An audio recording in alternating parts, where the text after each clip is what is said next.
Basically आज तो अपनी इंट्रोडक्शन क्लास है, ठीक है। तो कुछ स्टूडेंट्स एक ऑनलाइन भी हैं, कुछ स्टूडेंट्स, ठीक है। तो हाय, हेलो, कोई नहीं, कुछ चीजें हैं जो मैं आप लोग को बता दूंगा, ठीक है ना। अभी के लिए नहीं है, वो बाद के लिए है, लेकिन चलो ठीक है। आज हमारी इंट्रोडक्शन क्लास है, हमें बेसिकली सिलेबस से इंट्रोड्यूस होना है। हाँ, हमें ये पता करना है कि इस साल हमें क्या क्या पढ़ना है, ठीक है। अकाउंट्स हमने पिछले साल भी पढ़ी है, तो इस साल क्या डिफरेंस आ जाएगा अकाउंट्स में, या इस साल के अकाउंट्स में क्या अलग है, ये चीज इस क्लास के अंदर अपन डिस्कस करने वाले हैं, ठीक है जी। चलिए, तो सबसे पहले क्लास 12th के अंदर अपनी जो क्लास 12th की अकाउंट्स है, इस साल आपकी 3 बुक्स हैं। नहीं नहीं, 3 है, 2 नहीं है, 3 है अभी। ठीक है, दैट्स कंप्लीटली फाइन, कोई बात नहीं, कोई फर्क नहीं पड़ता 2 है कि 3 है, ठीक है।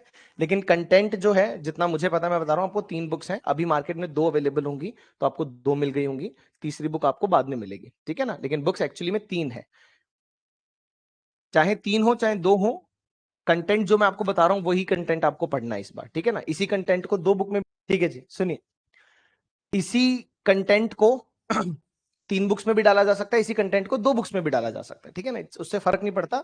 लेकिन क्या, बिल्कुल क्यों नहीं, ये लो, ठीक है जी। लेकिन फर्क ये नहीं पड़ता हमारे, जो मेरी नॉलेज में अभी तक की 3 बुक्स हैं। पहली बुक कौन सी है, देखो मैं आपको बताता हूँ। पहली बुक है पार्टनरशिप, दूसरी बुक है कंपनीज, और तीसरी बुक है फाइनेंशियल,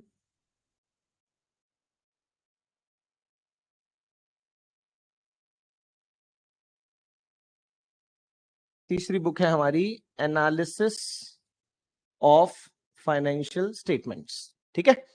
तो तीनों बुक्स में है क्या क्या, पहले मैं आपको समझाता हूं कि कोर्स क्या है, कंटेंट क्या है। सुनिए, पहली बुक में हम पढ़ेंगे पार्टनरशिप के बारे में, कि पार्टनरशिप की अकाउंटिंग कैसे की जाती है। Is that clear? Last year हमने किसकी अकाउंटिंग की थी? वेरी नाइस, लास्ट ईयर हमने की थी सोल प्रोप्राइटरी की अकाउंटिंग, ठीक है। और लास्ट ईयर आपने बिजनेस स्टडीज के सब्जेक्ट में यह भी पढ़ा था कि भैया बिजनेस करने के अलग तरीके होते हैं। देखिए मैं यहां लिख रहा हूं, बिजनेस करने के अलग अलग फॉर्म्स है। आप बिजनेस सोल प्रोप्राइटरी के तरीके से भी कर सकते हो, आप बिजनेस पार्टनरशिप के तरीके से भी कर सकते हो, आप बिजनेस कंपनी के फॉर्म में भी कर सकते हो, आप बिजनेस कोऑपरेटिव सोसाइटी की फॉर्म में भी कर सकते हो, आप बिजनेस जॉइंट हिंदू फैमिली की फॉर्म में भी कर सकते हो। और भी तरीके हैं जो तुमने क्लास 11 अभी 11th क्लास में पढ़े नहीं थे, ठीक है ना। और भी तरीके हैं, ऐसा नहीं कि तुमने सारे पढ़ लिए, और भी तरीके हैं बिजनेस करने के, ठीक है। तो हमने पिछले साल सोल प्रोप्राइटरी की अकाउंटिंग कैसे होगी इस चीज पर फोकस किया था। हमने इसकी अकाउंटिंग तो सीख कर आए हैं। Ram commence the business with cash 5 lakh for example. तो राम एक अकेला पर्सन है, उसने बिजनेस कमेंस किया, 5 लाख रुपए लगा के बिजनेस स्टार्ट किया, आपको उसकी जर्नल एंट्री आती है ना। फिर वो जो भी बिजनेस ट्रांजेक्शन करता है, आपने उन सब की जर्नल एंट्री सीखी, उनको लेजर में पोस्ट करना सीखा, कैश बुक बनानी सीखी, सब्सिडरी बुक्स बनानी सीखी। अगर कोई गलती हुई तो रेक्टिफिकेशन ऑफ एरर सीखा, ट्रायल बैलेंस बनाना सीखा, ट्रेडिंग पीएनएल सीखा, बैलेंस शीट सीखा। लेकिन ये सब कुछ हमने किसके रिगार्डिंग सीखा? Sole proprietary. कि राम जब बिजनेस करेगा, अकेला राम, तो सोल प्रोप्राइटरी में जो अकाउंटिंग चलेगी वो किस तरीके से चलेगी, यही तो पढ़ा हमने, यही सीखा ना। समझ में आ रहा है कि नहीं आ रहा? ठीक बोल रहा हूं? हाँ, ओके, गुड। दूसरी चीज क्या है यहां, अब इस साल हम क्या करेंगे, इस साल भी हमें अकाउंटिंग करनी है, लेकिन इस साल हमें अकाउंटिंग करनी है पार्टनरशिप फर्म की। अब पार्टनरशिप का मतलब क्या है? देखो, बहुत जनरल सा वर्ड है, मेरे को लगता नहीं कि जरूरत पड़ेगी। ऑब्वियस सी बात है, यहां एक आ गई, एक से ज्यादा होगा। पार्टनरशिप का मतलब क्या होता है कि एटलीस्ट टू, टू और मोर, ठीक है। अभी मैं ना इसकी कंप्लीट थ्योरी में जाने वाला नहीं हूं, आज सिर्फ इंट्रोडक्शन क्लास है, मेरे को पूरे सिलेबस से तुम्हें इंट्रोड्यूस करवाना है, क्लियर।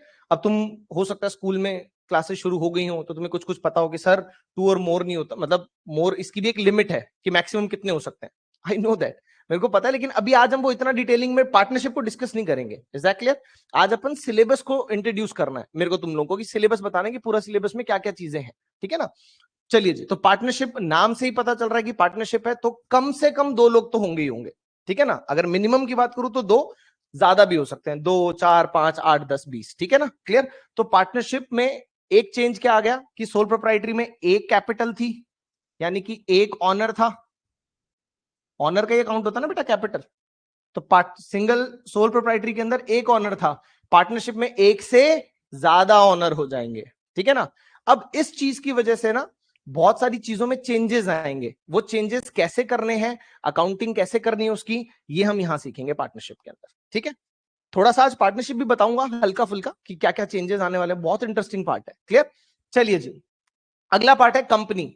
बिजनेस करने का जो तरीका है, एक और तरीका है कि हम कंपनी फॉर्म में भी बिजनेस कर सकते हैं, कंपनी बनाकर भी हम बिजनेस रन कर सकते हैं, इज दैट क्लियर। तो कंपनी फॉर्म के अंदर अगर हम बिजनेस करेंगे तो उसकी अकाउंटिंग कैसे होगी, हमें ये सीखना है, ठीक है ना, कि कंपनी अपनी अकाउंटिंग कैसे करती है, हमें यहां इसकी अकाउंटिंग सीखनी है। सोल प्रोप्राइटरी की कक्षा 11वीं में सीख कर आए हैं, ठीक है। पार्टनरशिप और कंपनी की अकाउंटिंग यहां सीखेंगे क्लास 12th के अंदर, इज दैट क्लियर। सर फिर तीसरी बुक क्या चीज की है, तीसरी बुक में क्या करेंगे, तीसरी बुक के अंदर हमें करना है एनालिसिस ऑफ फाइनेंशियल स्टेटमेंट्स। बेटा फाइनेंशियल स्टेटमेंट्स आपको ऑलरेडी पता है क्या होता है, फाइनेंशियल स्टेटमेंट्स क्या होता है, फाइनल अकाउंट्स, कौन कौन से accounts, trading PNL balance sheet, very nice शब्द, ठीक है ना। तो फाइनेंशियल स्टेटमेंट्स हमारे ट्रेडिंग पीएनएल बैलेंस शीट होते हैं। तो ट्रेडिंग पीएनएल का हमें क्या सीखना है, एनालिसिस। एनालिसिस होता है किसी भी चीज को डीपली स्टडी करना और उससे कोई मीनिंगफुल इंफॉर्मेशन निकालना, उसको एनालिसिस कहते हैं, ठीक है। मैं एक एग्जांपल देता हूं, जैसे कभी कभी हमारी तबियत खराब होती है तो डॉक्टर क्या कहता है, टेस्ट लिख देता है कि ये 5 टेस्ट हैं, जाके टेस्ट करवा के लाओ।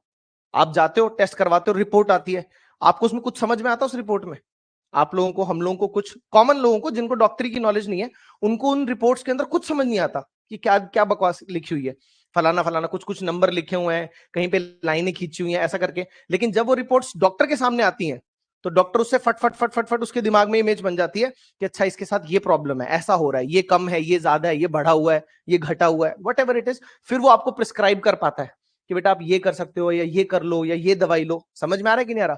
तो डॉक्टर ने क्या किया, रिपोर्ट्स का एनालिसिस किया, उसने रिपोर्ट को स्टडी करके उसमें से उसको मीनिंगफुल इंफॉर्मेशन मिली।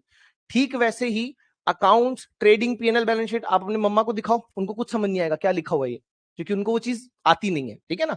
तो हम लोग सीखेंगे कि फाइनेंशियल स्टेटमेंट्स बनाने तो हमने सीख लिए पिछले साल 11th में, फाइनेंशियल स्टेटमेंट्स को पढ़कर इनसे मीनिंगफुल इंफॉर्मेशन कैसे निकाली जाती है, वो एनालिसिस ऑफ फाइनेंशियल स्टेटमेंट, ये हमारी तीसरी बुक है, इज दैट क्लियर, ठीक है। अब कभी कभी क्या होता है, जो तुम 2 बुक 3 बुक की लड़ाई लड़ रहे थे ना, वो ये होता है कि कभी कभी इन दोनों को एक बुक में डाल देते हैं, फॉर एग्जाम्पल इसको दूसरी बुक में डाल दिया तो 2 बुक हो गई, ठीक है ना। तीनों को अलग अलग कर दिया तो 3 बुक हो गई, डजंट मैटर बुक 3 है, 5 है, 2 है, 1 है, पढ़ना हमें ये तीनों है, ये हमारा सिलेबस है क्लास 12th का, इज दैट क्लियर। हाँ, तो ये बेसिक बेसिक सा मैंने आपको बता दिया।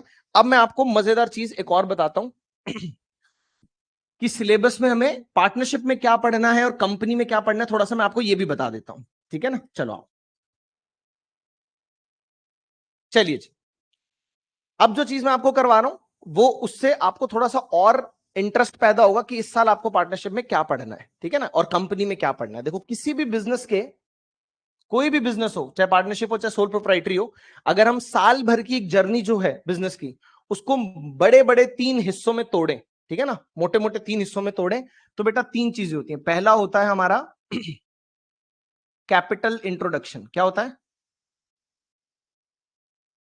कैपिटल इंट्रोडक्शन, ठीक है, कि बिजनेस स्टार्ट कैसे होगा, इनिशियली किसी ना किसी को कैपिटल इंट्रोड्यूस करनी पड़ेगी, मैं ठीक बोल रहा हूं, दैट्स कॉल्ड कैपिटल इंट्रोडक्शन।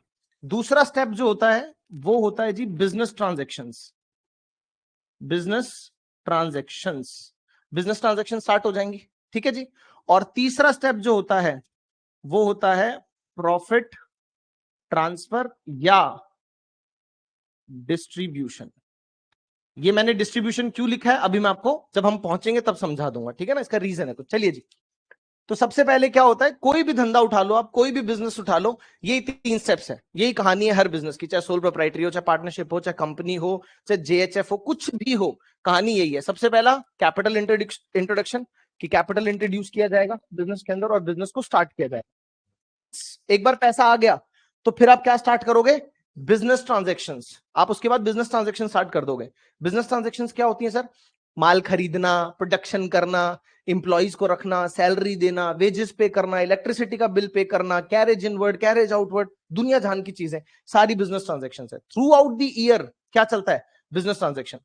क्या through out the year capital introduction दोबारा हो सकता है, बिल्कुल हो सकता है, किसने कहा नहीं हो सकता, हाँ। जैसे मान लीजिए एडिशनल कैपिटल नहीं लेकर आता प्रोप्राइटर कभी कभी। मान लीजिए मैंने धंधा शुरू किया 2 लाख रुपए लगा के, 2 लाख रुपए थे मेरे पास, लगाया, शुरू कर दिया, 6 महीने काम करा, और पैसे की रिक्वायरमेंट है, ठीक है ना, जो 2 लाख थे वो तो ऑलमोस्ट इन्वेस्ट हो गए सारे, और पैसे की रिक्वायरमेंट है, तो मैंने क्या किया, मैंने 1 लाख रुपए और लेकर आया धंधे में, है ना। तो दोबारा भी आ सकता है कैपिटल इंट्रोडक्शन, क्लियर। ऐसा नहीं है कि यही थ्रू आउट द ईयर होता है, ये नहीं होता, लेकिन हाँ बिजनेस ट्रांजेक्शन जितना फ्रीक्वेंट है उतना फ्रीक्वेंट कैपिटल इंट्रोडक्शन नहीं होता। सिंपल सी बात है, हर रोज थोड़ी पैसे लगाएंगे बिजनेस में, ठीक है ना। आपने कैपिटल इंट्रोडक्शन किया, उसके बाद बिजनेस ट्रांजैक्शन शुरू हो जाती हैं, जम के बिजनेस ट्रांजैक्शंस होती है, पूरे साल बिजनेस ट्रांजैक्शन चलती हैं, और इन्हीं बिजनेस ट्रांजैक्शंस का जो एंड रिजल्ट है वो प्रॉफिट या लॉस होता है। यहां तक क्लियर है। सभी बिजनेस ट्रांजैक्शंस का ही जो एंड रिजल्ट है वही तो प्रॉफिट और लॉस होगा ना। साल के एंड में हम निकालेंगे, हमने बहुत सारे खर्चे किए, बहुत सारी इनकम्स कमाई, ठीक है, और by the end of the year हम ये समझने की कोशिश करेंगे कि भैया हमें प्रॉफिट हुआ या लॉस हुआ। सॉर्टेड, यहां तक क्लियर है। तो अभी हम इसके एंड पे पहुंच गए कि बिजनेस ट्रांजैक्शंस के एंड पे, साल के एंड पे पता लग जाएगा कि हमें प्रॉफिट हुआ या लॉस हुआ। यहां तक कोई दिक्कत नहीं है। ओके सर, एक बार पता लग गया कि प्रॉफिट हुआ या लॉस हुआ, उस प्रॉफिट और लॉस का एक्चुअल हकदार कौन होता है, आप बताइए। बिल्कुल सही बोल रहे हो आप सब लोग, ठीक है ना। कौन होता है एक्चुअल हकदार? ऑनर होता है, बिल्कुल, जो मालिक है, प्रोप्राइटर है, और हम ये प्रॉफिट उस मालिक को दे देते हैं, ठीक है। अब ये सारी जर्नी में आपको फट फट फट फट रिवाइज भी करवा देता हूं। सोल प्रोप्राइटरी में आपने ऐसा ही किया है। राम जब कैपिटल लेकर आता है तो आप उसकी एंट्री करते हो, फिर साल भर बिजनेस ट्रांजेक्शन्स होती हैं, फिर आप पीएनएल बनाते हो ऐसा करके। पीएनएल में सारी इनकम्स इस तरफ आ जाती हैं, इनकम्स, सारे एक्सपेंसेस जो हैं वो यहां आ जाते हैं, करेक्ट है। और उसके बाद यहां आता है हमारा नेट प्रॉफिट या net loss, what ever it is. Net profit भी हो सकता है, नेट प्रॉफिट भी हो सकता है, और नेट, हाँ जी आइए प्लीज बैठिए, नेट प्रॉफिट भी हो सकता है और नेट लॉस भी हो सकता है। Is that clear? प्रॉफिट भी हो सकता है और लॉस भी हो सकता है। हमने लास्ट ईयर किया है ना ये, पीएनएल के अंदर हम ऐसे ही तो करते थे, है ना। इसके बाद तुम क्या करते थे, इसके बाद बैलेंस शीट के अंदर आप कैपिटल यानी कि ऑनर का अकाउंट है, जो मालिक का अकाउंट है, आप इस प्रॉफिट होता था तो इसमें ऐड कर देते थे, याद है कि नहीं है, प्रॉफिट। और अगर लॉस होता था तो आप माइनस कर देते थे कि भैया इतना नुकसान हो गया। समझ में आया कि नहीं आया? तो यही तो 3 स्टेप्स हैं, कैपिटल इंट्रोडक्शन, बिजनेस ट्रांजेक्शन, साल भर बिजनेस ट्रांजेक्शंस की, जिसका रिजल्ट आता है प्रॉफिट या लॉस, और थर्ड उस प्रॉफिट या लॉस को आप ट्रांसफर करते हो जहां पर भी उसको जाना होता है। यहां तक शॉर्ट है। हाँ, अपन ने क्लास 11th में ये सब किया है, समझ में आ गया। तो सर फिर पार्टनरशिप में क्या करेंगे, ये सब तो हमें आता ऑलरेडी। पार्टनरशिप में क्या करेंगे मैं आपको बताता हूं। पार्टनरशिप में बेटा बिजनेस ट्रांजेक्शंस आपको इस साल नहीं पढ़ाई जाएंगी, एक भी बिजनेस ट्रांजेक्शन नहीं पढ़ाएंगे, लेकिन उसके पीछे लॉजिक है। क्या लॉजिक है? जरूरत नहीं है ना। आप मुझे बताओ, सोल प्रोप्राइटरी बिजली का बिल भरे चाहे पार्टनरशिप बिजली का बिल भरे, दोनों की एंट्रीज अलग अलग होंगी क्या? आप सोच के बताओ। चाहे सोल प्रोप्राइटरशिप अगर बिजली का बिल भरती है तो क्या एंट्री करते हैं? Electricity bill account debit to cash, या बैंक से पे किया तो टू बैंक, और पे नहीं किया तो outstanding electricity bill. Am I clear? ये एंट्री करते हैं। अगर पार्टनरशिप अपना इलेक्ट्रिसिटी का बिल पे करेगी तो क्या एंट्री होगी? Same, electricity bill to cash. Cheque से पे करेगी तो इलेक्ट्रिसिटी बिल टू बैंक, और अगर नहीं पे करेगी तो electricity bill to outstanding electricity bill. तो ये तो सेम है ना। तो बेटा बिजनेस ट्रांजैक्शंस चाहे सोल प्रोप्राइटरी हो, चाहे पार्टनरशिप हो, चाहे कंपनी हो, सब में सेम ही होती हैं बिजनेस की ट्रांजैक्शंस। तो एक बहुत बड़ा हिस्सा आपका सिलेबस में नहीं है, क्यों? क्योंकि इसको सिलेबस में डालने का कोई सेंस नहीं है, रिपीटेशन है वापस। तो इसलिए आपको इस साल ये पढ़ाया नहीं जाएगा, है ना। समझ में आ गया? तो सर पढ़ाया क्या जाएगा? 2 ही जगह चेंजेस आए हैं। जब भी बिजनेस बदलता है ना बेटा, बिजनेस का टाइप बदलता है, सिर्फ 2 ही जगह चेंजेस आते हैं। पहला चेंज आता है कैपिटल कंट्रीब्यूशन में, और दूसरा चेंज आता है प्रॉफिट ट्रांसफर या डिस्ट्रीब्यूशन में। मैं आपको समझाता हूं कैसे। जब तक सोल प्रोप्राइटरी थी, कैपिटल कंट्रीब्यूशन आता था सिर्फ एक आदमी से। पार्टनरशिप हुई तो कैपिटल कंट्रीब्यूशन एक से ज्यादा आदमियों से आएगा, ठीक है ना। तो जर्नल एंट्री में चेंज आएगा कि नहीं आएगा, वो चेंज हम सीखेंगे, क्लियर। उसके बाद पिछले साल तक जितना भी प्रॉफिट या जितना भी लॉस होता था एक ही आदमी को बिलोंग करता था। प्रॉफिट होता था तो हम उसी में ऐड कर देते थे, लॉस होता था उसी में लेस कर देते थे, कोई टेंशन नहीं। लेकिन इस साल ऐसा नहीं है। पार्टनरशिप में जब 2 या 2 से ज्यादा लोग मालिक हैं, है ना, तो प्रॉफिट भी उन दोनों या तीनों या चारों या पांचों लोगों को बिलोंग करता है, जितने पार्टनर्स हैं। है ना, और लॉस भी उतने लोगों को बिलोंग करता है। तो क्या मैं डायरेक्टली प्रॉफिट या लॉस उठा के किसी भी एक पर्टिकुलर बंदे की कैपिटल में ऐड या लेस कर सकता हूं, या मुझे उसको पहले बांटना पड़ेगा, डिस्ट्रीब्यूट करना पड़ेगा दोनों तीनों चारों पांचों पार्टनर्स के बीच में? समझ में आ रहा है कि नहीं आ रहा? इसीलिए मैंने यहां क्या लिखा था, डिस्ट्रीब्यूशन। ट्रांसफर होता है बेटा सिर्फ सोल प्रोप्राइटरी में। कहां? सोल प्रोप्राइटरी में तो ट्रांसफर करना होता है। प्रॉफिट है, एक ही बंदा है, उठा के ट्रांसफर कर दिया, ऐड कर दिया। लॉस है, एक ही पर्सन है, उसी को सारा का सारा लॉस बिलोंग करता है, उठाया और उसकी लेस कर दिया। समझ में आया? तो ट्रांसफर होता है कहां? सोल प्रोप्राइटरी में। आज तक आपने इतना ही पढ़ा है, लेकिन डिस्ट्रीब्यूशन वाला पार्ट अब हम यहां सीखेंगे। Is that clear? तो इस साल पार्टनरशिप में जो हमें सीखना है, जो पार्टनरशिप की अकाउंटिंग सीखनी है, बेसिकली उसमें हमें क्या करना है, हमें बिजनेस ट्रांजैक्शंस नहीं करनी। इसलिए आप देखोगे भी, जब मैं भी आपको सिलेबस करवाऊंगा, जब हम पूरा पार्ट करेंगे, एक भी बिजनेस ट्रांजैक्शन नहीं आएगी पूरे साल में, एक भी बिजनेस ट्रांजैक्शन। उसका सेंस यही है, उसका लॉजिक यही है कि सेम ही है, तो दोबारा क्यों करवानी है बच्चों को? तो जो नई चीज है, जो अलग चीज है, वो आपके सिलेबस में है सिर्फ। Is that clear? लेकिन हाँ, आपको वो अंडरस्टैंडिंग होनी चाहिए कि कोई चीज नहीं भी है तो क्यों नहीं है, उसका रीजन पता होना चाहिए। I hope I am clear, यहां तक शॉर्ट है। आगे बढ़े, चलिए जी।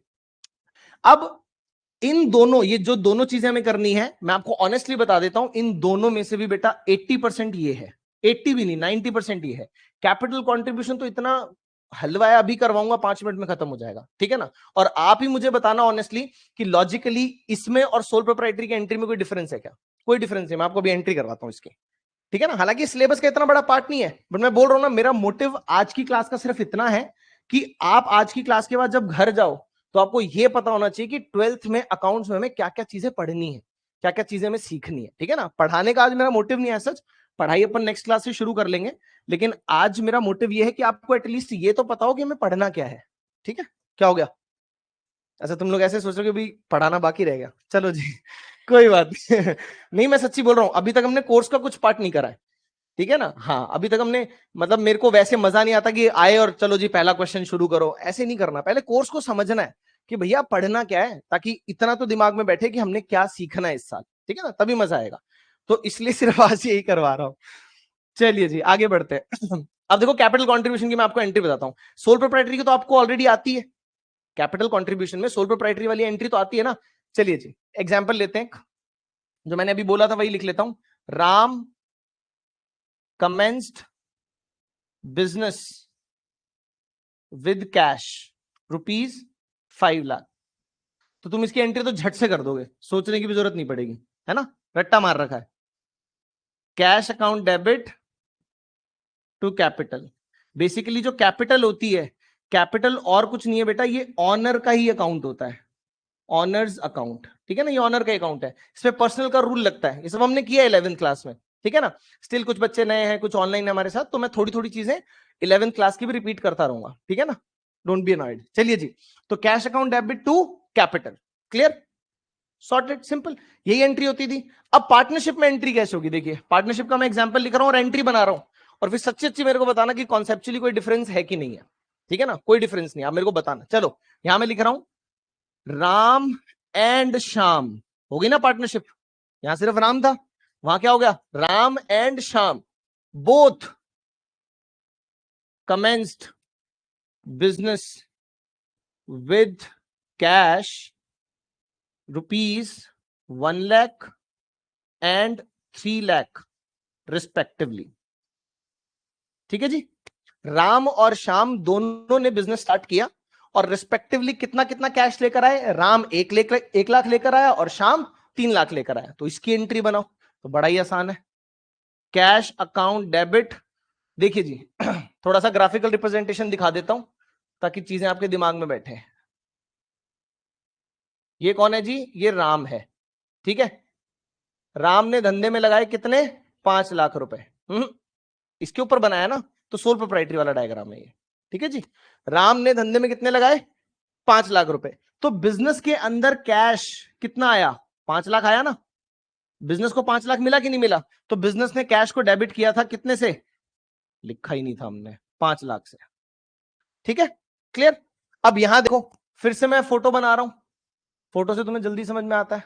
ये हो गया हमारा राम, और ये हो गया हमारा श्याम।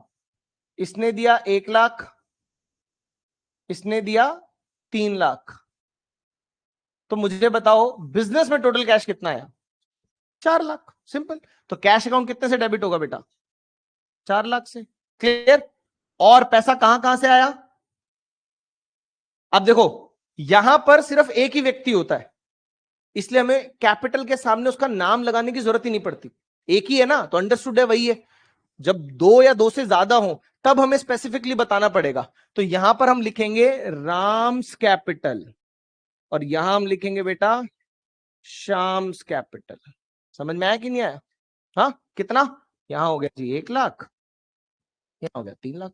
अब मेरे को सच्ची सच्ची बताना, फंडामेंटली कोई डिफरेंस है क्या कैपिटल कंट्रीब्यूशन की एंट्री में? कोई डिफरेंस नहीं है सर, सेम एंट्री है, बस एंट्री थोड़ी सी एक्सटेंड हो गई है क्योंकि अब एक बंदे की बजाय 2 बंदे। अच्छा, 3 पार्टनर हो कोई दिक्कत नहीं, यहाँ कैश बढ़ता जाएगा, इधर लिस्ट बढ़ती चली जाएगी। 3 हो, 5 हो, 8 हो, 10 हो, फर्क ही नहीं पड़ता। बताओ। तो जो हमें बेसिकली पार्टनरशिप में भी जो पार्ट हमें सबसे ज्यादा अच्छे से करना है, या आप यूं कह लीजिए जो कॉन्सेप्चुअली नया पार्ट है जिसमें काफी कुछ नया सीखने को मिलेगा, वो कौन सा वाला पार्ट है बेटा? Distribution of profit. कि प्रॉफिट कैसे डिस्ट्रीब्यूट होता है, 2 3 4 5 जब पार्टनर्स होते हैं तो प्रॉफिट कैसे डिस्ट्रीब्यूट होता है, वो वाला पार्ट मजेदार पार्ट है, और पूरा का पूरा पार्टनरशिप उसी पे बेस्ड है। ठीक है ना?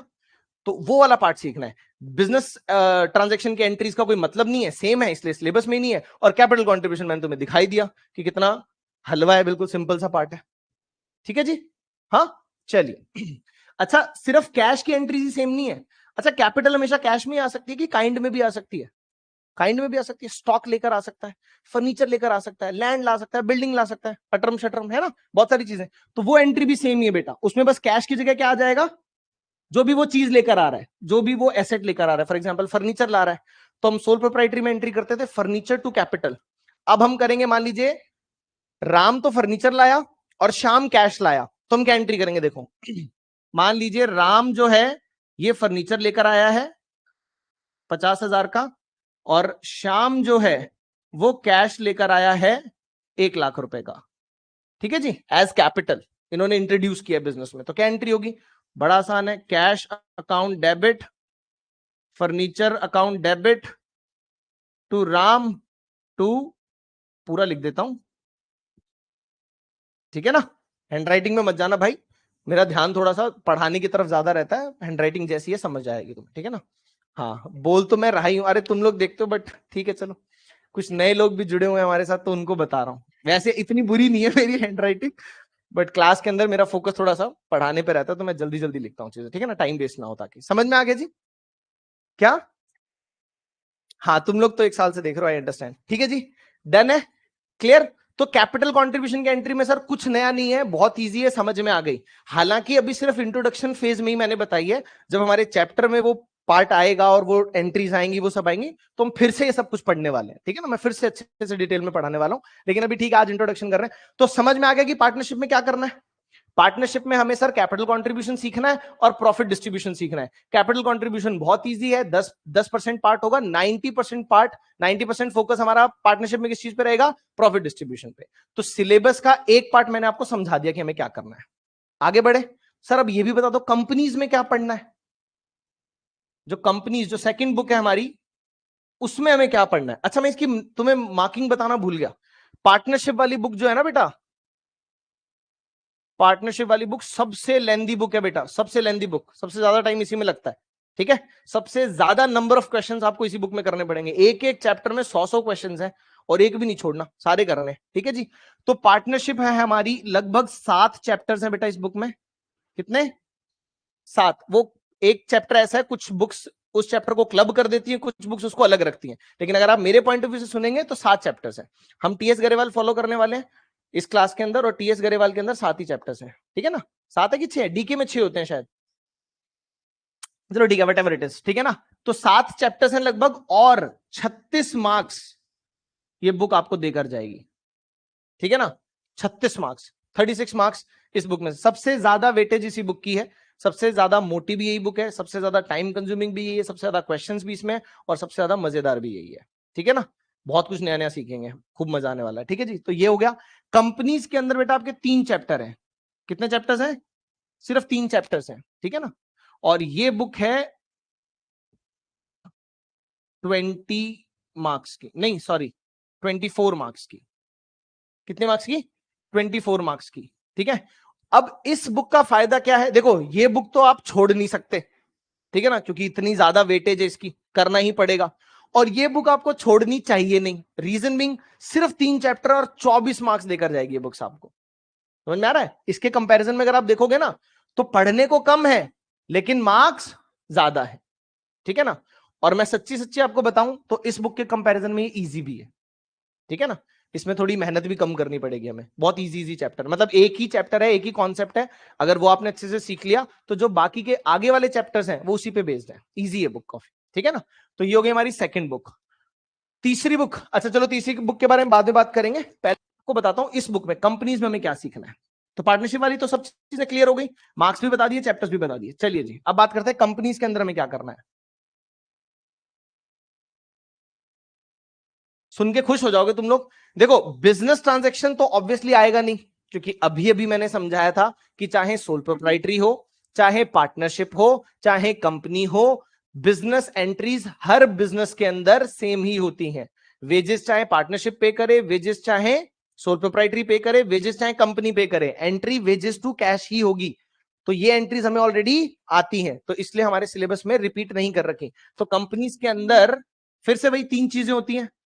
Capital contribution, number 1 capital contribution, number 2 business transactions, और नंबर 3 प्रॉफिट डिस्ट्रीब्यूशन, ट्रांसफर या डिस्ट्रीब्यूशन, ठीक है ना। क्योंकि अब मैं सीधा डिस्ट्रीब्यूशन क्यों लिख रहा हूं, क्योंकि कंपनी के केस में तो डिस्ट्रीब्यूशन ही होगा ना, कंपनी में एक आदमी तो होता नहीं, ठीक है ना। तो प्रॉफिट डिस्ट्रीब्यूशन, क्लियर। ये 3 चीजें हैं। अब सुन के तुम लोग खुश होने वाले हो कि बिजनेस ट्रांजैक्शन तो ऑब्वियसली सर हमें पता है कि नहीं आएगी। बेटा आपके सिलेबस में 12th में, क्योंकि कंपनीज है ना, छोटा मोटा टॉपिक नहीं है, बहुत लंबा चौड़ा टॉपिक है, बहुत बड़ा टॉपिक है, ठीक है। तो प्रॉफिट डिस्ट्रीब्यूशन भी आपके सिलेबस में नहीं है। इस साल कंपनीज वाला जो पार्ट है उसमें सिर्फ एक ही चीज हमें सीखनी है कि कैपिटल कैसे कंट्रीब्यूट होती है कंपनी के अंदर, ठीक है ना, पैसा कैसे आता है। तो जो पैसा आता है उसकी एंट्रीज ही हमारी पूरी की पूरी सिलेबस में है, इसके अलावा और कुछ नहीं है। ना आपको बिजनेस ट्रांजैक्शंस करनी है, ना आपको कैपिटल ये करना है, प्रॉफिट डिस्ट्रीब्यूशन का, ठीक है ना। तो कंपनीज के केस में हमें सिर्फ क्या करना है, पैसा कैसे आएगा कंपनी में। अब तुम सोच रहे हो कि सर ये एंट्री तो सिंपल सी है, अभी तो हम देख कर आए, ये बात भी बिल्कुल ठीक है, इसीलिए तो बोल रहा हूं ये बुक इजी है, सिंपल सी एंट्री है बिल्कुल, ठीक है ना। लेकिन कंपनी के केस में क्या है बेटा, प्रोसेस बहुत लंबा चौड़ा है। क्योंकि आपको मैं बता देता हूं, वैसे ही पार्टनरशिप के अंदर मैक्सिमम पार्टनर्स कितने हो सकते हैं, 50, ठीक है ना। कंपनी में भी 2 टाइप की कंपनी होती है, प्राइवेट पब्लिक। पब्लिक कंपनी में बेटा अनलिमिटेड ऑनर्स हो सकते हैं, अनलिमिटेड मेंबर्स हो सकते हैं। तो आप सोच के देखो कितना भारी भरकम अमाउंट आएगा, और वो किस तरीके से आएगा, ये सारी चीजें हमें कंपनी के केस में करनी है, ठीक है ना। तो कंपनी के केस में हमारा फोकस किस चीज पे होगा, सिर्फ एक ही चीज पे, दैट इज कैपिटल कंट्रीब्यूशन, कि भैया पैसा कैसे आने वाला है कंपनी में, और वो उसको कैसे नोट डाउन करना है, कैसे उसकी अकाउंटिंग करनी है। इसके अलावा हमें कुछ नहीं करना। कंपनी की कोई बिजनेस ट्रांजेक्शन की एंट्री नहीं होगी, कंपनी के प्रॉफिट डिस्ट्रीब्यूशन, बिजनेस ट्रांजेक्शन की एंट्री होगी नहीं, प्रॉफिट हम निकालेंगे नहीं, और प्रॉफिट को डिस्ट्रीब्यूशन भी नहीं करना। सॉर्टेड, खत्म, ठीक है जी। तो ये हमारी सेकंड बुक हो गई।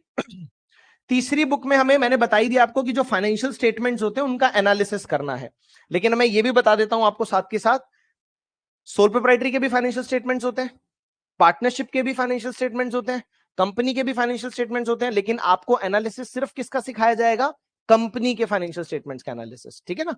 जो कंपनी की बैलेंस शीट है, कंपनी का पीएनएल है, उसको कैसे पढ़ते हैं, ठीक है, उसको कैसे सीखते हैं। अब तुम्हें ये लग रहा होगा कि सर हाँ ये तो हमें पता ही है, पीएनएल तो हमने पहले से ही बनाया हुआ है, सोल प्रोप्राइटरी का बैलेंस शीट हमें पढ़नी आती है, ये एसेट होते हैं, लाइबिलिटी होती है, फलाना धमकाना, सब तुम्हें लग रहा है ना कि तुम्हें आता है।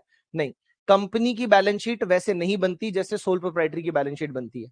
कंपनी की बैलेंस शीट के अलग नियम कायदे कानून है, उसकी बैलेंस शीट अलग तरीके से बनती है। तो जब हम उस सेक्शन में पहुंचेंगे तब हम उसको सीखेंगे, ठीक है ना। डोंट वरी, डिफिकल्ट पार्ट नहीं है, इजी पार्ट है, ठीक है ना। लेकिन करेंगे कब, जब कंपनीज करेंगे। आज मान लो मैं बताना शुरू भी कर दूं, 15-20 मिनट लगाऊं भी, फिर जब तक हम कंपनी करें तुम्हें याद तो रहेगा नहीं, तो कोई फायदा नहीं है, ठीक है ना। तो इसीलिए आज सिर्फ सिलेबस से तुम्हें रूबरू करवा रहा हूं, इंट्रोड्यूस करवा रहा हूं कि सिलेबस में क्या पार्ट है। पढ़ेंगे तसल्ली से जब कंपनी वाला सेक्शन आएगा तब। और हमारी क्लास में इस बैच के अंदर सबसे पहले मैं आपको क्या करवाऊंगा बेटा, सबसे पहले हम लोग क्या करने वाले हैं, पार्टनरशिप। अपन इस बैच में पार्टनरशिप करेंगे। 36 नंबर का जो हमारा पार्ट है, हमारा कोशिश रहेगी कि इस पार्ट को फटाफट खत्म करें, ठीक है ना। इस पार्ट को खत्म करने का एक रीजन है, क्योंकि आने वाले कुछ समय में आपको गर्मी की छुट्टियां मिल जाएंगी, समर वेकेशन हो जाएंगे सबके। तो अगर ये पार्ट, क्योंकि मैंने क्या बोला था सबसे ज्यादा मेहनत किस पार्ट में लगनी है, इसमें सबसे ज्यादा क्वेश्चन, तुम बुक देखना सबसे मोटी बुक इसकी है, ठीक है ना, वो टीएस गरेवाल पतली सी है, डीके गोल में वो नंबर ऑफ क्वेश्चंस की बात है, अपन तो सब सॉल्व कर देंगे, कोई दिक्कत ही नहीं है, ठीक है ना, टीएस क्यों डीके क्यों जो है सब निपटा देंगे, कोई दिक्कत नहीं, ठीक है ना। उसके अलावा मैं भी आपको एक्स्ट्रा क्वेश्चंस अलग से भी देता रहूंगा, कोई दिक्कत नहीं है, लेकिन बस ये कि इसमें बहुत मेहनत चाहिए, नंबर ऑफ क्वेश्चंस बहुत सारे सॉल्व करने पड़ेंगे इसमें। आप तुम इस चीज से आइडिया लगा लो, इसके तकरीबन तकरीबन 1000 क्वेश्चंस तक आप आराम से सॉल्व कर सकते हो, अगर आप चाहते हो ना 95 प्लस स्कोर करना। आपका अगर डे वन से मोटिव क्या है कि भैया मेरे को अकाउंट्स में 95 प्लस चाहिए, अगर ये मोटिव लेके चल रहे हो तो इसके इतने क्वेश्चंस हैं कि तुम करते करते थक जाओगे, क्वेश्चंस खत्म नहीं होंगे, बहुत सारे क्वेश्चंस हैं। तो अगर समर वेकेशन वाला टाइम पीरियड यूटिलाइज करना है ना, तो this is the best to start, यहां से स्टार्ट करो, खूब सारे क्वेश्चंस होंगे। समर वेकेशन में भी हमारे ट्यूशंस तो बंद होंगे नहीं, क्लासेस तो चालू रहेंगी, तो मेरा टारगेट ये है कि इसको निपटाना सबसे पहले, और मैं हर बैच में यही पार्ट सबसे पहले करवाता हूं ताकि हमारा सिलेबस जल्दी से खत्म हो जाए, ठीक है ना। पार्टनरशिप में इट्स अ टीम वर्क। अगर आप मुझसे ये पूछ रहे हैं कि कितना समय लगेगा सर पार्टनरशिप खत्म करवाने में, अगर मेरे पर सिर्फ लेकर चलें तो बेटा मैं तो इसको 1 महीने में भी खत्म करवा सकता हूं, ठीक है ना, अगर मेरे पे लेकर चलें सिर्फ। लेकिन मैंने क्या बता, क्लास 11th में भी आप लोग पढ़े हो मुझसे, आपको पता है इट्स अ टीम गेम।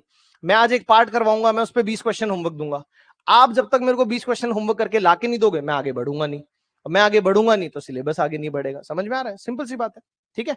तो आप लोग अगर साथ दोगे तो हम लोग पूरी कोशिश करेंगे summer vacations, mid summer vacations तक हम इस पार्ट को खत्म कर दें, ठीक है ना। और अगर ये पार्ट खत्म हो गया तो तुम यूं समझो कि अकाउंट्स का मतलब बहुत मेजर पोर्शन आपने खत्म कर लिया, ठीक है ना, फिर बाकी का पार्ट करेंगे, ठीक है जी।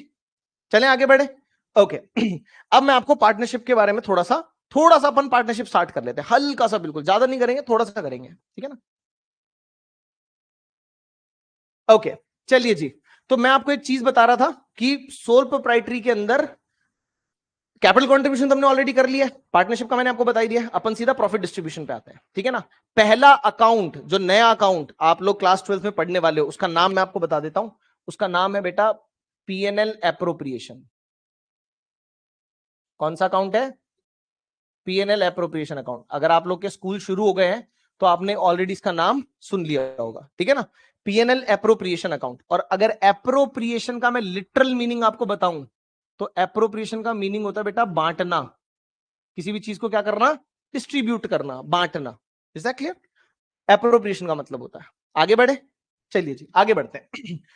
अब ये अकाउंट क्या काम आता है वो मैं आपको सिखाता हूं, चलिए जी। सोल प्रोप्राइटरी में हमारी आदत थी, हम पीएनएल बनाते थे, इनकम्स, एक्सपेंसेस, और यहां आ गया हमारा नेट प्रॉफिट, और या फिर किस्मत अगर खराब रही तो नेट लॉस, ठीक है। इसके बाद तुम क्या करते थे, को इसको बांटने बांटने की तो जरूरत ही नहीं पड़ती थी, एक ही आदमी था, सीधा कैपिटल के अंदर ऐड हो जाता था हमारा प्रॉफिट, या और दोनों में से एक ही केस हो सकता है ना, दोनों साथ साथ तो हो नहीं सकते, या फिर दूसरा केस होता था लेस हो जाता था हमारा लॉस। Is that clear? समझ में आया कि नहीं आया? लेकिन पार्टनरशिप में आप ऐसा नहीं कर सकते हो, मैं आपको दिखाता हूं क्यों। चलिए जी, मान लीजिए ये हमारी पार्टनरशिप है, और पार्टनरशिप के केस में आपने बनाया पीएनएल, बिल्कुल वैसा ही पीएनएल बनता है, सेम डिट्टो, कोई डिफरेंस नहीं है, जैसा सोल प्रोप्राइटरी का पीएनएल बनता है बिल्कुल वैसा हूबहू। यहां पर आपके आएंगे इनकम्स, यहां आएंगे एक्सपेंसेस, यहां आ जाएगा नेट प्रॉफिट, यहां आ जाएगा नेट लॉस, हूबहू वैसा ही बनेगा नेट प्रॉफिट। लेकिन इस साल आपसे बनवाएंगे नहीं, क्योंकि इनको उम्मीद है कि तुमने 11th में सीख लिया है, इनको पता नहीं है ना तुम कितने नालायक हो, तो इनको ऐसा लग रहा है कि तुम सीख के आए हो। ठीक है, नेट प्रॉफिट, और यहां है जी नेट लॉस, ठीक है जी।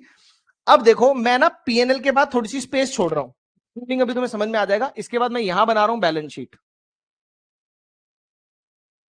बैलेंस शीट, बैलेंस शीट में अपन क्या लिखेंगे, यहां पर भी कैपिटल होगी, लेकिन जैसे यहां पर देखा आपने सिर्फ एक कैपिटल, क्योंकि पार्टनरशिप है तो बैलेंस शीट में एक कैपिटल होगी कि एक से ज्यादा? सर एटलीस्ट दो तो होंगी, हो सकता है दो से भी ज्यादा हो, तीन भी हो सकती है। हमारे सिलेबस में चार चार पार्टनर्स तक के क्वेश्चन भी हैं, ठीक है ना, एक ही क्वेश्चन में चार पार्टनर्स भी हैं, तो कैपिटल कितनी मिलती है बैलेंस शीट के अंदर? चार चार कैपिटल मिलते हैं, ठीक है ना। तो अपन एक बार तीसरा एग्जाम्पल लेने के लिए हम दो ले लेते हैं एक बार, ठीक है ना, इजी रखने के लिए। तो हमने यहां लिख दिया एज कैपिटल, और यहां अमाउंट लिख दिया एक ही कैपिटल का, और यहां लिख दिया जी बीज कैपिटल। ठीक है जी, डन। अब दिक्कत यह है कि ये नेट प्रॉफिट आ गया या नेट लॉस तो आ गया है, लेकिन अब तो हमारे पास दो दो कैपिटल है, तो अगर इसको ऐड भी करना है तो इसमें करूं कि इसमें करूं, ये कंफ्यूजन है। तो इस कंफ्यूजन को खत्म करने के लिए हम इस प्रॉफिट को डायरेक्टली बैलेंस शीट में ना ले जाके बैलेंस शीट और पीएनएल के बीच में एक अकाउंट बनता है बेटा, पीएनएल एप्रोप्रिएशन अकाउंट। समझ में आया कि नहीं आया? अब आपको सारी कहानी और अच्छे से समझ में आएगी। देखो इसका नाम क्या है, profit and loss appropriation account. इस अकाउंट का मकसद ही क्या है, प्रॉफिट और लॉस को डिस्ट्रीब्यूट करना, प्रॉफिट और लॉस को बांटना। किसके बीच में? प्रॉफिट किसके बीच में बढ़ता है भाई? ऑनर्स के बीच में बढ़ता है, जो भी मालिक है उनके बीच में ही तो बटेगा ना। यहां बटने की जरूरत नहीं होती थी, इसलिए पीएनएल एप्रोप्रिएशन बनाते नहीं थे। As simple as that. समझ में आ रहा है? सोल प्रोप्राइटरी में बांटना नहीं होता था, ट्रांसफर ही करना होता था सीधा, तो पीएनएल एप्रोप्रिएशन की रिक्वायरमेंट नहीं है। यहां पर बांटना है, इसलिए पीएनएल एप्रोप्रिएशन की रिक्वायरमेंट आ गई। तो पीएनएल के बाद सीधा बैलेंस शीट नहीं बनेगी, पीएनएल के बाद पहले पीएनएल एप्रोप्रिएशन बनेगा, इस प्रॉफिट को बांटा जाएगा, फिर जिस जिसको जितना जितना मिला है वो उसकी उसकी उसकी कैपिटल में ऐड कर दिया जाए। सिंपल। आया समझ में कि नहीं आया? जा रहा है कुछ भेजे में कि नहीं जा रहा? हाँ ठीक है, गुड। चलिए जी, थोड़ा सा पार्ट और करवा देता हूं। हाँ जी।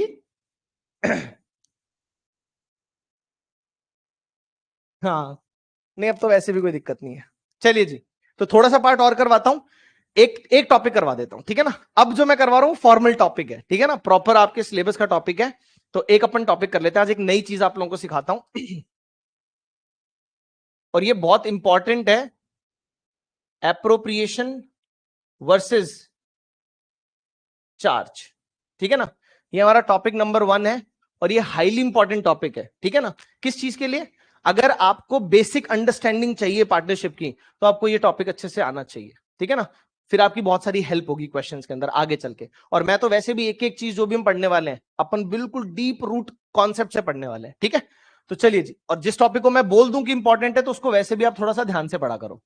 चलिए जी, एप्रोप्रिएशन वर्सेस चार्ज, ये दो चीजें हमें सीखनी है। ठीक है, चलिए एप्रोप्रिएशन को अगर मैं आपको समझाना चाहूं कि एप्रोप्रिएशंस क्या होती हैं, एप्रोप्रिएशंस बेसिकली वो पेमेंट्स जो कि ऑप्शनल हो। ऑप्शनल पेमेंट्स को हम क्या बोलते हैं बेटा? एप्रोप्रिएशंस। समझा दूंगा, अभी सुनते जाओ, ठीक है ना, धीरे धीरे बन जाएगी बात।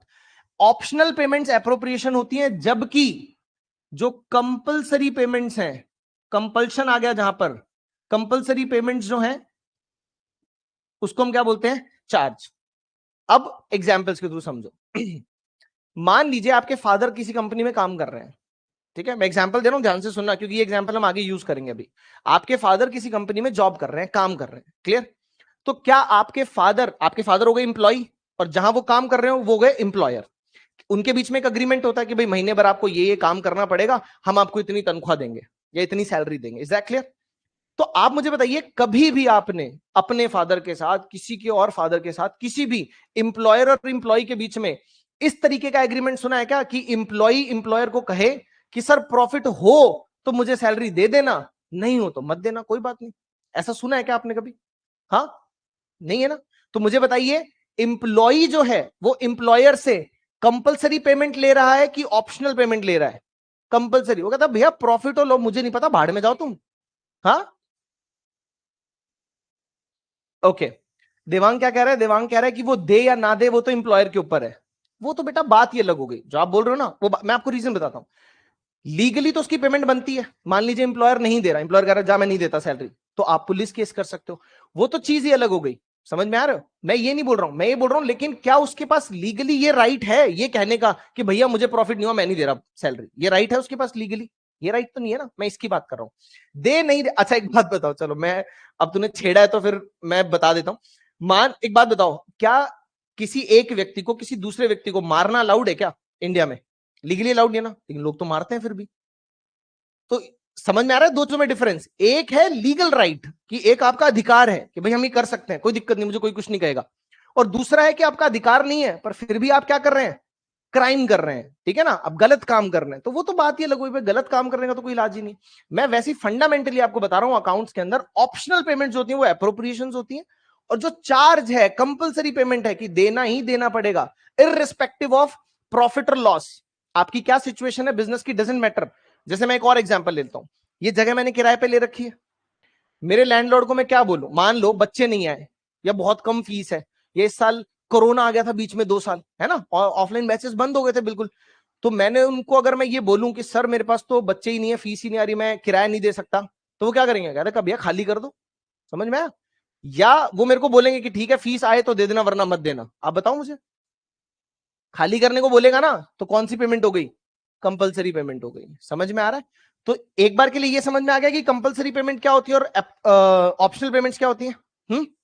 अब तुम्हें ये लग रहा होगा कि सर ऑप्शनल पेमेंट्स तो फिर होती ही नहीं होंगी, कोई भी नहीं देता होगा ऑप्शन, है ना? ऐसे ही लग रहा होगा कि सारी की सारी पेमेंट्स कंपलसरी है। आप सोच के बताओ मेरे को, एक पेमेंट बताओ कोई ऑप्शनल हो, बताओ। हाँ ये तुम पढ़ा है तुमने पक्का, है ना? हाँ शाबाश, ठीक है जी, बिल्कुल सही बोल रहे हो। वही उसी चीज पे आ रहा था कि ऑप्शनल पेमेंट्स कहां होती हैं, कहां देखने को मिलती हैं। अब सुनो मेरी बात, बिजनेस यूजुअली दो तरह के लोगों से डील करता है, ठीक है ना, दो ही तरह के लोगों से डील करता है। पहला, नहीं नहीं नहीं नहीं, वो मैनेजर्स कमीशन की तो देवांग क्या बोल रहा है, देवांग बोल रहा है कि मैनेजर्स कमीशन भी एक ऑप्शनल पेमेंट है। मैं आपको बताता हूं कैसे ऑप्शनल पेमेंट, क्योंकि वहां पर आपने एग्रीमेंट ही क्या किया है, मैनेजर के साथ आपने एग्रीमेंट क्या किया है कि भैया प्रॉफिट पे तेरे को 5% मिलेगा। और ये आपने एग्रीमेंट क्यों किया, लास्ट ईयर भी मैंने आपको बताया था, ताकि मैनेजर मन लगा के काम करे, ठीक है ना, इसलिए। तो वहां पर तो अग्रीमेंट ही ये हुआ है कि प्रॉफिट होगा तो हम देंगे, वो तो फिर बात ही अलग हो गई। फिर तो उसके पास लीगली राइट आ गया ना, क्या नाम है, एम्प्लॉयर के पास। अब जैसे मान लीजिए, मैं कहता हूं होता नहीं है वैसे, लेकिन मान लीजिए आपने अपने एम्प्लॉयमेंट एग्रीमेंट के अंदर, आप एक कंपनी में गए जॉब करने और आपने वहां लिखवा दिया ये कि जी सर प्रॉफिट हो तो मेरे को दे देना वरना मत देना, तो फिर तो जो क्या नाम है पर्सन है, एम्प्लॉयर है, उसके पास क्या आ गया, लीगल राइट आ गया कि प्रॉफिट होगा तो देंगे नहीं तो नहीं देंगे, तो फिर तो ऑप्शनल पेमेंट बन जाएगी, वो इशू नहीं है। लेकिन ऐसा होता है क्या सब जगह, सब जगह ऐसा होता नहीं है। तो मोस्ट ऑफ दी जगह आपको कंपलसरी पेमेंट देखने को मिलती है, लेकिन हमारे सिलेबस में ऑप्शनल पेमेंट्स कहां आएंगी, मैं आपको वो समझा रहा हूं, समझाऊं? बढ़े आगे, चलो जी वापस आए थे ट्रैक पे। बिजनेस यूजुअली दो तरह के लोगों से डील करता है, one is internal and one is external. दो तरह के लोग हो गए। इंटरनल में कौन आता है, इंटरनल में आता है सिर्फ एक इंसान, ऑनर। Is that clear? और एक्सटर्नल में कौन आएगा, ऑल, क्या बात है, ऑल एक्सेप्ट ऑनर, पूरी दुनिया ऑनर को छोड़कर, बाकी सब। ऑनर की बीवी भी कौन है, एक्सटर्नल, ठीक है ना? मेरे को क्यों घूर रहे हैं ऑनर की बीवी भी एक्सटर्नल है, ऑनर के पिताजी भी एक्सटर्नल है, ऑनर की माताजी भी एक्सटर्नल है, ठीक है ना? समझ में आ गया? जो धंधे में पैसा, और ये मैं किस सेंस में बोल रहा हूं बेटा, अकाउंटिंग सेंस में बात कर रहे हैं हम यहाँ, ठीक है ना? रियलिटी में तो जितना मेरा हक है वीसीसी पे, उतना ही मेरे फादर का है, उससे भी ज्यादा ही है। उन्होंने बहुत हेल्प की इसको बिल्डअप करने में, ठीक है ना? मेरी मदर का, मेरी वाइफ का, मेरे सब लोगों का है, पारिवारिक रूप से नहीं बोल रहा हूं मैं, उस चीज को छोड़ दो।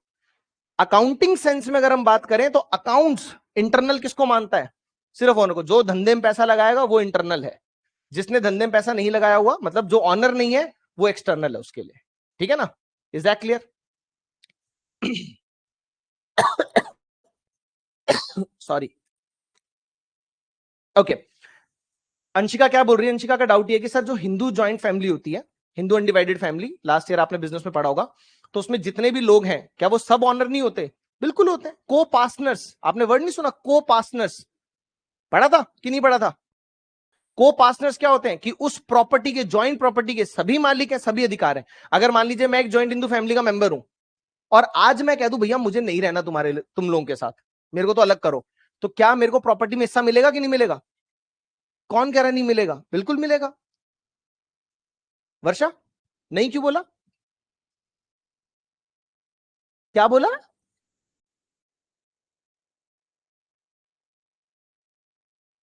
वो, अरे नहीं नहीं नहीं, गलत समझ लिया उसने, ये नहीं बोला मुझे नहीं चाहिए। ये कौन पागल आदमी बोलेगा मुझे प्रॉपर्टी नहीं चाहिए, ठीक है ना?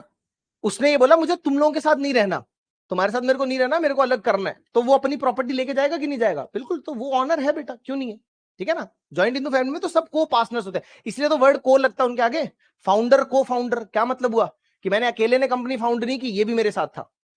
को का मतलब क्या होता है, जो आपका साथी होता है उसी को तो को फाउंडर बोलते हैं, क्या बेटा? हाँ, सब इंटरनल होते हैं। ज्वाइंट हिंदू फैमिली में जो उस फैमिली में जिसने बर्थ लिया है, जो को पार्टनर बन गया, वो तो इंटरनल है। बाकी के उनको छोड़कर जो बाकी सब एक्सटर्नल हो जाएंगे, ठीक है ना। आप इसको ऐसा अंडरस्टैंड मत करो कि ऑनर एक ही हो सकता है। जैसे सोल प्रोप्राइटरी की बात करें, अगर VCC right now sole proprietary mode में है, ठीक है ना, तो वीसीसी में इंटरनल एक ही व्यक्ति है, कौन, मैं, एक ही व्यक्ति इंटरनल है। Is that clear? लेकिन अगर पार्टनरशिप की बात करें, मान लीजिए एक दो अपन सब मिलकर कोई बिजनेस कंडक्ट करते हैं, कोई बिजनेस बना लेते हैं, ठीक है ना, पार्टनरशिप में, तो बेटा हम सब इंटरनल होंगे, लेकिन हमारे घर वाले, हमारे परिवार वाले, वो सब इंटरनल नहीं होंगे। हम सबको छोड़कर बाकी पूरी दुनिया क्या है, एक्सटर्नल है बिजनेस के लिए। आया समझ में? अब क्लियर है सबको? पक्का? चलिए जी आगे बढ़ते हैं। तो हम कहां थे, भूल ही गया मैं तुम्हारे चक्कर में। इंटरनल के अंदर आता है ऑनर, एक्सटर्नल में आता है बेटा ऑल एक्सेप्ट ऑनर। क्लियर? अब सुनना, इंटरनल इकलौता ऐसा व्यक्ति है जो बिजनेस को क्या देता है, ऑप्शनल पेमेंट्स के ऑप्शन देता है। जैसे एक बिजनेस है, मान लीजिए ये एक बिजनेस है, बिजनेस में पैसा लगाते हैं, तो भैया कैपिटल ने भी पैसा लगाया, मतलब ऑनर ने भी पैसा लगाया, यहां पर ऑनर लिख लो, ऑनर ने पैसा लगाया, उस पैसे को हम बोलते हैं कैपिटल, शाबाश। और बैंक से भी हमने लोन लिया, हमने बैंक से भी क्या लिया, लोन लिया, फॉर एग्जाम्पल 1 लाख रुपए का। मुझे बताइए दोनों 1 लाख रुपए में कोई डिफरेंस होगा क्या? ये वाले नोट ज्यादा चलेंगे, ये कम चलेंगे, ऐसा तो नहीं है, दोनों बराबर ही इक्वली, ये भी 1 लाख रुपए, बिजनेस के पास 2 लाख रुपए आ गया। बिजनेस को इस 1 लाख पे भी इंटरेस्ट देना होता है कायदे से, इंटरेस्ट ऑन कैपिटल, ठीक बोल रहा हूं? हमारे लिए खर्चा है कि नहीं है? बिल्कुल सही है। और लोन पर भी बिजनेस को क्या देना होता है, इंटरेस्ट ऑन लोन। तो बिजनेस के लिए तो दोनों ही देखा जाए, लेकिन ऑनर ऐसा कह सकता है कि भैया प्रॉफिट हो तो इंटरेस्ट ऑन कैपिटल दे देना, वरना मत देना। क्लियर? लेकिन बैंक से आपको कभी भी ऐसा सुनने को नहीं मिलेगा, क्योंकि बैंक कौन है, एक्सटर्नल है। सिर्फ इंटरनल व्यक्ति जो ऑनर है, जो प्रोप्राइटर है, वो ही ऐसा कह सकता है कि प्रॉफिट होगा तो मैं ले लूंगा, वरना मैं नहीं लूंगा, ठीक है ना। लेकिन बाहर का कोई भी बैंक को आप बोल सकते हो कि प्रॉफिट होगा तो इंटरेस्ट देंगे, वरना नहीं देंगे। बैंक लोन ही नहीं देगा तुम्हें अगर ऐसी बातें करोगे तो यहां पर क्या है, कंपल्शन है, देना ही पड़ेगा, चाहे ऑलरेडी लॉस में चल रहे हो फिर भी देना पड़ेगा, मांग कर देना पड़े लेकिन देना पड़ेगा। लेकिन यहां ऐसा नहीं है। तो क्या ऑनर, ये जो इंटरनल बंदा है, वो आपको कह सकता है कि नहीं कह सकता? वो कह सकता है। तो ये उम्मीद, ऑप्शनल पेमेंट्स की उम्मीद आप सिर्फ और सिर्फ किससे रख सकते हो बेटा, इंटरनल लोगों से, ठीक है ना, ऑनर से रख सकते हो। क्लियर? लेकिन इसका मतलब ये नहीं है, मैंने ये नहीं कहा कि ऑनर हमेशा देगा ही देगा, या ऑनर हमेशा ऑप्शनल पेमेंट का ही ऑप्शन देगा, ऐसा जरूरी नहीं है। क्लियर? दे भी सकता है, नहीं भी दे सकता, लेकिन मैं ये जरूर कह सकता हूं कि अगर कोई देगा तो इंटरनल ही देगा, एक्सटर्नल तो कभी नहीं देगा। कोई एक्सटर्नल आदमी या कोई भी एक्सटर्नल पार्टी आपको कभी भी ऑप्शन नहीं देगी कि प्रॉफिट हो तो मुझे दे देना मेरी पेमेंट, नहीं हो तो मत देना। Is that clear? ये तो क्लियर है, यहां तक क्लियर है? ठीक है जी। अब हमारे सिलेबस में क्या है वो मैं आपको समझाता हूं। हमारे सिलेबस में बेटा, जब तक हमारे सिलेबस में जब तक आपको बोले ना सारी इंटरनल पेमेंट्स को हमें क्या मानना है, ऑप्शनल मानना है, बिल्कुल एप्रोप्रिएशन मानना है सारी इंटरनल पेमेंट्स को। मैं एग्जांपल दे रहा हूं, इंटरेस्ट ऑन कैपिटल को हम क्या मानेंगे, ऑप्शनल पेमेंट मानेंगे, ठीक है ना, जब तक अलग से बोल ना दे। तो डिफॉल्ट मोड में, डिफॉल्ट मोड समझ में आता है कि अगर कुछ कह नहीं रखा होगा तो ऑटोमेटिकली हमें इसको क्या मानना है, क्यों, क्योंकि ये क्या है, इंटरनल को पेमेंट कर रहे हैं हम लोग। क्लियर? एक और एग्जांपल देता हूं, सैलरी टू पार्टनर, किसी पार्टनर को आप सैलरी दे रहे हो, इंटरनल को दे रहे हो ना, अगर क्वेश्चन में कुछ अलग से बोल नहीं दिया है तो आपको इस पेमेंट को कौन सी पेमेंट मानना है, ऑप्शनल पेमेंट मानना है। Is that clear? एक और एग्जांपल ले लो, कमीशन टू पार्टनर, किसी पार्टनर को कमीशन पे कर रहे हो आप, क्या मानोगे, ऑप्शनल, अनटिल अनलेस क्वेश्चन में बोल ना दे। अब मैं आपको दोनों के एक एक एग्जांपल दे देता हूं अपनी तसल्ली के लिए कि तुम्हें समझ में आ जाए।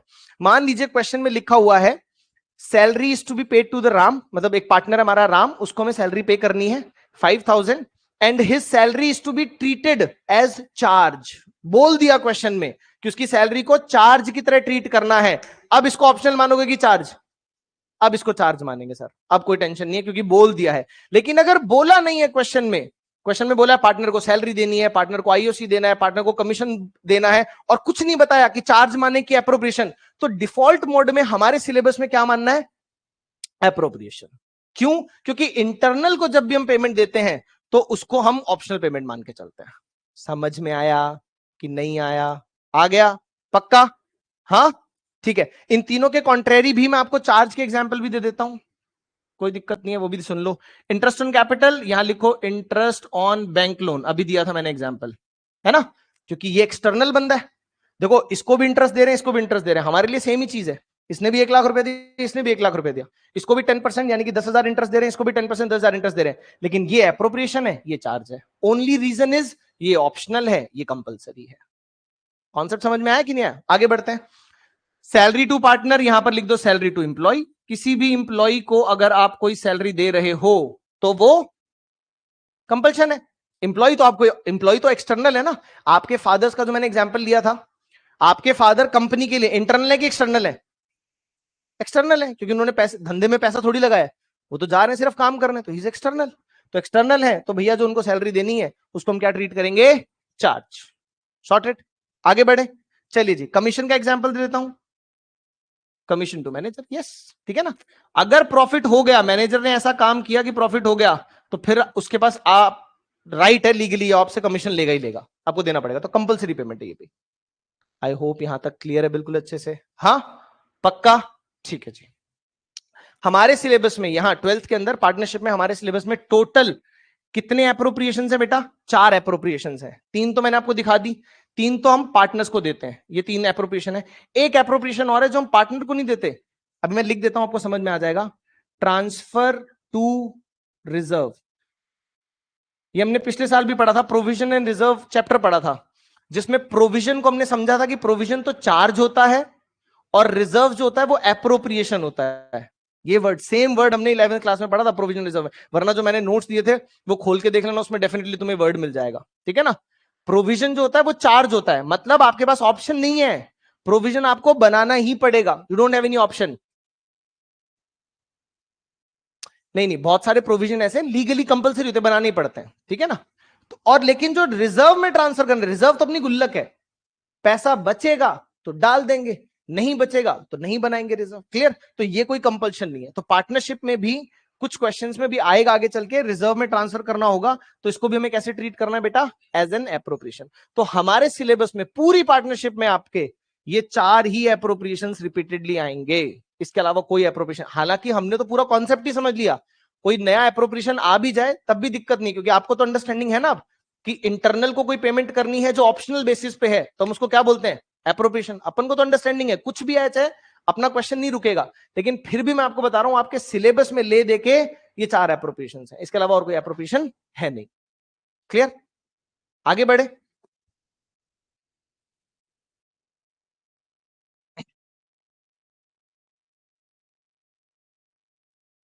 चलो यार अब आगे नहीं बढ़ेंगे, रीजन बिंग टाइम नहीं है, ठीक है ना, फिर हमें नेक्स्ट क्लास भी स्टार्ट करनी है। आज के लिए इतना बहुत है। आप मेरे को बताओ, आज हमने एप्रोप्रिएशन चार्ज समझ लिया, ठीक है ना। मैं रिकैप करवा रहा हूं सिर्फ क्लास का छोटा सा, कि हमने क्या क्या करा। हमने ये समझा, पहले तो हमने पूरा सिलेबस समझ लिया कि पार्टनरशिप में अपन को बेसिकली 2 चीजें पढ़नी है, कैपिटल कॉन्ट्रीब्यूशन और प्रॉफिट डिस्ट्रीब्यूशन। कैपिटल कंट्रीब्यूशन की एंट्रीज भी अपन ने कुछ कुछ समझ ली कि क्या क्या एंट्रीज है, ठीक है।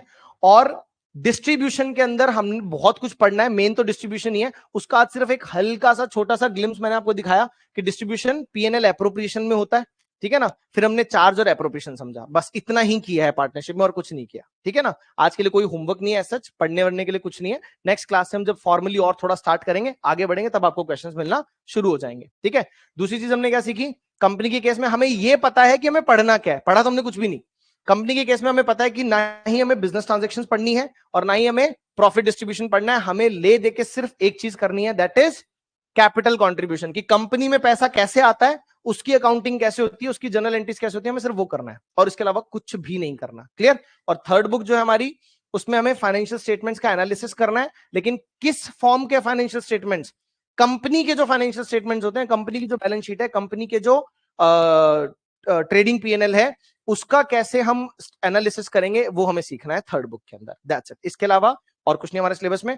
तो this class was for introduction to the syllabus, कि आप सिलेबस थोड़ा सा समझ जाए क्या है। बाकी नेक्स्ट क्लास से हम फॉर्मली पार्टनरशिप आगे कंटिन्यू करेंगे, पार्टनरशिप पढ़ेंगे, ठीक है ना। तो आप सभी लोगों को पहली बुक लेकर आनी है नेक्स्ट क्लास से, ठीक है। दूसरी बात, टीएस गरेवाल परचेज करनी है, और अगर आप 95 प्लस स्कोर करना चाहते हैं तो मेरी रिकमेंडेशन है आपको टीएस डीके दोनों लेनी चाहिए, ठीक है ना। दोनों बुक्स लेनी है, सारे इलस्ट्रेशन, सारे प्रैक्टिकल सब सॉल्व करेंगे, मैं करवाऊंगा सॉल्व एक एक क्वेश्चन, डोंट वरी, ठीक है ना। On a daily basis homework दूंगा और फिर आपको बिल्कुल सफिशिएंट टाइम मिलेगा आपके डाउट्स लेने के लिए भी, ठीक है ना। हाँ, करने तुम्हें पड़ेंगे, हाथ पकड़ पकड़ के तो कोई भी नहीं करवा सकता, लेकिन अगर आप चाहते हो कि 95 प्लस स्कोर करो आप, तो डे 1 से मेहनत करना शुरू कर दो। डे 1 से जैसे जैसे होमवर्क दूं साथ साथ करते जाना, कोई दिक्कत नहीं आएगी, that's my promise to you, ठीक है ना। कोई भी टॉपिक, कोई भी कॉन्सेप्ट आपको समझ नहीं आए, ऐसा हो ही नहीं सकता, ठीक है जी। तो दैट्स इट फॉर टुडे, आज के लिए इतना ही, छुट्टी।